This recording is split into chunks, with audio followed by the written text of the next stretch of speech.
of the Palestinian state by the United Kingdom.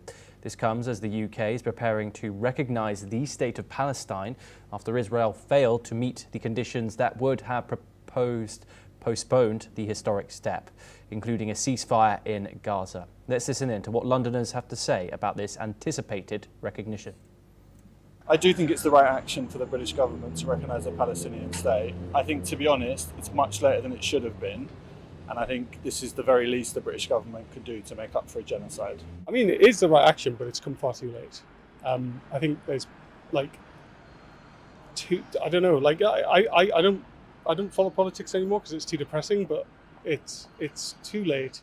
I think what's happening is the government are trying to win back some support from people that know that they're wrong about this. So whilst it's the right thing to do, it's probably for the wrong reason. I think it's symbolic. I'm not sure it's got any teeth, because at the end of the day, this is an insoluble problem. I think that any action that brings people together to discuss the future, the people in the region have got to solve this problem. I'm not sure anybody outside can use their posturing for political gain to actually solve the root problem. And I think this is a Middle Eastern problem that needs to be solved by the people in the Middle East. Meanwhile, President Trump has said that he disagrees with the United Kingdom on recognising Palestine. Now we move on to a different diplomatic development where the European Commission has said that it has presented a fresh package of sanctions against Russia for approval by member states as the bloc seeks to step up pressure on Russia on its war in Ukraine. EU Chief Ursula von der Leyen, who was to outline details of the package, anticipated this week that it would target crypto and banks and seek to speed up the phase out of Russian fossil fuel imports.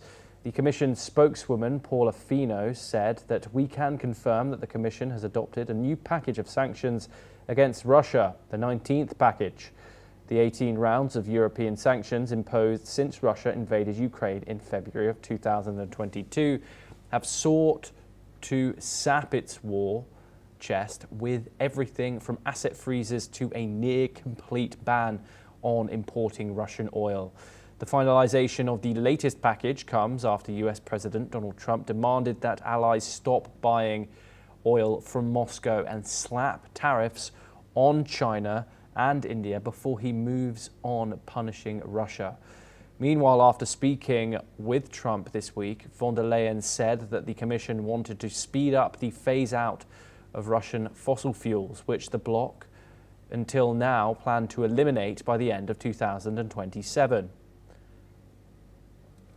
Okay, of course, this is the 19th round of sanctions placed upon Moscow by the European Union, which has done little to impact Russia's war machine when it comes to actually acting in war.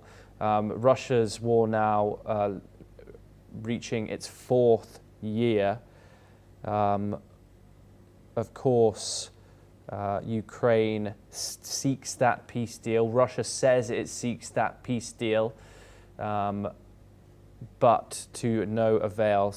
Some largely symbolic diplomatic talks, but sanctions yet to come from the United States underneath the Trump administration, with the European unveiling its 19th round of them. These sanctions aimed at banks and crypto, with the EU once again announcing that they intend to completely phase out oil from Russia by the end of 2027. Okay, we move on.